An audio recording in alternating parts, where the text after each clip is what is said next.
ప్రేక్షకులందరికీ నమస్సుమాంజలి. మనం ఇప్పుడు మార్చి నెల ఆహ్, వారం వారం మాస ఫలాలు చెప్పుకుంటున్నాము. మార్చి నెలలో ముఖ్యంగా 3వ తారీఖున సంపూర్ణ చంద్రగ్రహణం ఉంది. ఈ చంద్రగ్రహణం మధ్యాహ్నం 3/3/2026 మధ్యాహ్నం 3:21 పడుతుంది. మళ్ళీ అది విడుపు ఎప్పుడు అంటే 6:49 అది విడుస్తుంది. ఇది పుబ్బా నక్షత్రంలో గ్రహణం పడుతుంది కనుక సింహరాశి వారు పుబ్బా నక్షత్ర జాతకులు ఈ గ్రహణాన్ని చూడకూడదు. వాళ్ళు తగిన జాగ్రత్తలు తీసుకోవాలి. వీళ్ళు గ్రహణం తర్వాత స్నానం చేసి దీపం వెలిగించుకోవాలి. ఇంకా వీళ్ళు ఒక బ్రాహ్మణుడికి బంగారం, వెండి, బియ్యం, వస్త్రాలు ఇట్లాంటివి దానం చేయాలి. ఈ నక్షత్రానికి వాళ్ళకప్పుడు నక్షత్ర దోషం తగ్గుతుంది అన్నమాట, గ్రహణ దోషం తగ్గుతుంది. ఇక ఈ నెలలో ముఖ్యంగా 19వ తారీఖున ఉగాది పండుగ వచ్చింది. 19వ తారీఖు ఉదయం 6:51 వరకు కూడా అమావాస్య ఉంది. 6:51 తర్వాత శ్రీ పరాభవ నామ సంవత్సర చైత్ర శుద్ధ పాడ్యమి మొదలవుతుంది. అందువల్ల 19వ తారీఖు గురువారం నాడు ఉగాది మనకి నూతన సంవత్సరం స్టార్ట్ అవుతుంది అనమాట. అందుకని అందరూ కూడా ఉగాది రోజున తగినంతగా దేవాలయాలు దర్శించడము, పూజ చేసుకోవడము, బాబా పూజ చేయడము ఇట్లాంటివన్నీ చేసుకోవాలి. ఈ గ్రహణానికి మీరు గ్రహణానికి ముందు అంటే 3 గంటలకు పడుతుంది కనుక మధ్యాహ్నం తొందరగా గ్రహణానికి ముందే మనకి తిన్నది అరిగిపోవాలి కనుక తొందరగా భోజనం చేయడము. తర్వాత గ్రహణం ఒకవేళ ఏదైనా మంత్ర జపం చేసుకోవాలనుకున్న వాళ్ళు పట్టు స్నానం, విడుపు స్నానం అని చేస్తారు. అంటే 3:21 స్నానం చేసి కూర్చుని మంత్రాలు వాళ్ళకి వచ్చిన మంత్రం ఏదైనా ఉంటే అవన్నీ చదువుకోవడము, మళ్ళీ గ్రహణం అయిపోయినాక స్నానం చేయడము చేస్తే ఈ గ్రహణ సమయంలో మనం చేసే ఆరాధన చాలా బలీయమైంది. చాలా ఉత్తప్పుడు చేసిన దానికంటే ఇలాంటప్పుడు చేసింది 1000 రెట్లు ఫలం మనకి వస్తుంది అనమాట. ఏ మంత్ర జపం అయినా బాగా సిద్ధిస్తుంది. ఇది తప్పకుండా చేయవలసినటువంటి మార్చి నెలలో మనకు ముఖ్యమైనటువంటి విషయాలు. ఇప్పుడు మనం మార్చి నెల ఫలితాలు చెప్పుకుంటున్నాము. ద్వాదశ రాశులకి ఈ నెలలో ఎలా ఉంటుంది, ఏ గ్రహాలు అనుకూలిస్తున్నాయి, ఏ గ్రహాలు అనుకూలించటం లేదు అనేది నేను ఇప్పుడు చెప్తాను. మేషరాశి ముందుగా 12 రాశుల్లో మొదటి రాశి మేషరాశి. మేషరాశిలో అశ్విని 4 పాదాలు, భరణి 4 పాదాలు, కృతిక 1 పాదం ఉంటాయన్నమాట. మేషరాశికి అధిపతి కుజుడు. అయితే ఈ రాశి వారి ఇప్పుడు మేషరాశిని మనం లగ్నంగా చేసుకుంటే గ్రహాల పరిస్థితి ఎలా ఉంది అని అంటే తృతీయంలో అంటే మిథునంలో గురువు ఉన్నాడు, సింహంలో కేతు ఉన్నారు, కుంభంలో రాహువు, శుక్రుడు, కుజుడు, బుధుడు, రవి ఉన్నారు. తర్వాత మీనంలో శని ఉన్నారు. అయితే మార్చి 2వ తారీఖున శుక్రుడు కుంభం నుంచి మీనంలోనికి వెళ్ళిపోతాడు. మార్చి 15వ తారీఖున రవి కుంభం నుంచి మీనంలోకి వెళ్తారు.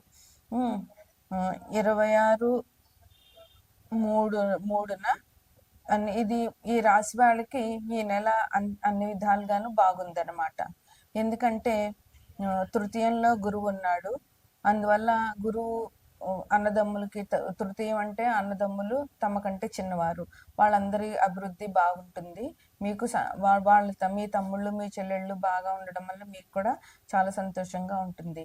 మీరు శుభకార్యాలు చేస్తారు. ఈ మాసంలో మీరు ధనం ఖర్చు అవుతుంది, ధన వ్యయం అవుతుంది. కాకపోతే ఆ వ్యయం ఎందుకు అని అవుతుంది అని అంటే మీరు శుభకార్యాలు చేయడం వల్ల ఈ ధనం అనేటటువంటిది వ్యయం అవుతుంది అనమాట. మీరు అందరికీ ఎవరు మీ సహాయం కోరి వస్తారో వాళ్ళందరికీ కూడా మీరు చాలా అండగా ఉంటారు. చాలా మిమ్మల్ని తలుచుకుని చాలా మంది సంతోషిస్తూ ఉంటారు. మీరు వాళ్ళకి అండగా ఉండడం మూలంగా వాళ్ళకి సంతోషంగా ఉంటుంది, మీకు కూడా ఒకరికి సహాయపడ్డాను అనేటటువంటి తృప్తి ఉంటుంది. ఈ రాశి వారికి అలా ఒకరికి సహాయం చేసే గుణం బాగా ఉంటుంది అనమాట. ఇంక మీరు ఈ నెల అంతా కూడా చాలా సుఖ సౌఖ్యాలతో ఉంటారు, శుభకార్యాలు చేస్తారు, అందరినీ ఆదరిస్తారు, అందరితో చాలా సరదాగా ఉంటారు. ధనం వ్యయం అవుతుందని చెప్పాను కదా. ఇంకా మీకు ఉన్నటువంటి సమస్యలు ఏమైనా ఉంటే ఆ సమస్యలన్నిటికీ కూడా పరిష్కారం దొరుకుతుంది. ఏ సమస్య అయినా సరే మీకు ఈ నెలలో పరిష్కారం జరుగుతుందనమాట. విద్యార్థులకైతే కొంచెం పరీక్షా సమయం ఎవరికి ఎలాగైనా ఈ ఫిబ్రవరి, మార్చి అనంటే ఫిబ్రవరి, మార్చి, ఏప్రిల్ విద్యార్థులందరికీ కూడా కొంచెం కష్టకాలమే. కష్టపడాల్సిన అవసరం చాలా ఉంటుంది. ఇక మీకు 11 ఇంట్లో రాహు ఉన్నాడు. అందువల్ల ఈ రాహు వల్ల మీకు కొత్తగా మంచి లాభాలొస్తాయి. కొత్త కొత్త పరిచయాలు ఏర్పడతాయి ఈ రాహు మూలంగా. అందువల్ల మీకు కొత్త వ్యక్తుల పరిచయము, వాళ్ళతో మీకు వాళ్ళ నుంచి మీరు, మీ నుంచి వాళ్ళు కొన్ని విషయాలు షేర్ చేసుకోవడము, వాళ్ళ పద్ధతులు నేర్చుకోవడము, వాళ్ళందు అభిమానం పెంచుకోవడము జరుగుతుందనమాట. 4వ ఇంట్లో గురువు ఇప్పుడు ప్రస్తుతం మిథునంలో ఉన్నారు, కర్కాటకంలోకి వెళ్తారు. అప్పుడు గురువు వల్ల మీకు కుటుంబంలో సౌఖ్యం ఉంటుంది, ఆస్తిపాస్తులు పెరుగుతాయి. అందువల్ల ఇంకొకటి ఏంటంటే మీకు వ్యయంలో శని ఉన్నారు. ఈ శని వల్ల మీకు ఇబ్బందులు కలిగే అందులోనూ వ్యయంలో ఉన్నారు కనుక 12 ఇంట్లో శని అంత మంచిది కాదు. అందువల్ల మీకు కొంచెం ఇబ్బందులు వచ్చే ప్రమాదాలు ఉన్నాయి కనుక మీరు శనికి అభిషేకాలు చేయించుకోండి. శని కంటే శనివారం నాడు శివుడికి అభిషేకం చేసిన శని భగవానుడికి అభిషేకం చేసినట్లే. అట్లాగే శనివారం నాడు నవగ్రహాలు సందర్శించండి. హనుమాన్ టెంపుల్కి వెళ్ళండి. అక్కడ హనుమాన్ చాలీసా 11 సార్లు చదవడము, హనుమంతుడికి 11 సార్లు ప్రదక్షిణం చేయడము, అలాగే వెంకటేశ్వర స్వామికి దీపారాధన చేసుకోవడము, వెంకటేశ్వర స్వామి ఆలయాలు సందర్శించడము, శివునికి అభిషేకాలు చేయడము. మీకు ముఖ్యంగా శని బాధలు తొలగిపోవాలి అంటే శనివారం నాడు శివుడికి అభిషేకం చేస్తే మీకున్న సమస్యలన్నీ కూడా చెదిరిపోతాయి. అందువల్ల ఈ పరిష్కారాలు చేస్తే మీకు ఇంకా చాలా బాగుంటుంది. ఇది మేషరాశి వారికి ఈ మాస ఫలితాలు. తదుపరి రాశి మేనరాశి. మేనరాశికి అధిపతి గురువు.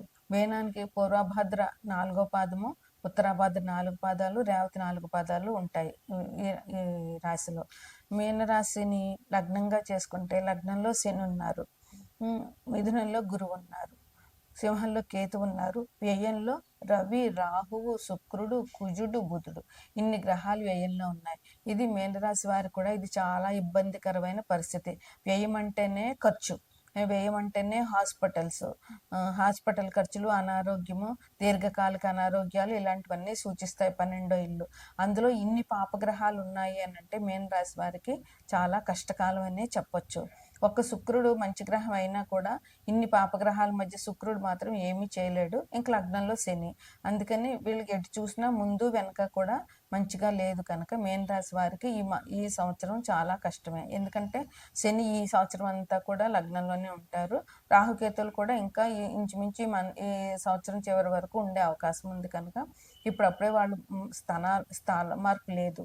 ఇక ఒక్క శుక్రుడు మాత్రం 2వ తారీఖున కుంభం నుంచి మేనంలోకి పెడతారు. రవి 15వ తారీఖున కుంభం నుంచి మేనంలోకి పెడతారు.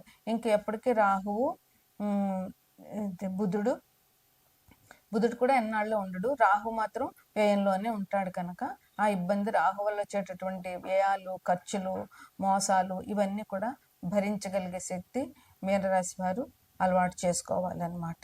అట్లాగే అకారణంగా మీరు ఏం మాట మాట్లాడినా గొడవకి వెళ్ళిపోతూ ఉంటుంది. అలాగే స్థల మార్పులు, ఉన్న ఇల్లు మారడం, ఉన్న ఉద్యోగం మారడం ఇట్లాంటివి జరిగే అవకాశాలు చాలా ఉన్నాయి. అందువల్ల జాగ్రత్తగా ఉండండి. విదేశాలకి, దూర ప్రాంతాలకి విదేశాలకు వెళ్ళే వాళ్ళకి బాగుంటుంది. రాహు వాళ్ళకి అనుకూలంగా ఉంటాడు.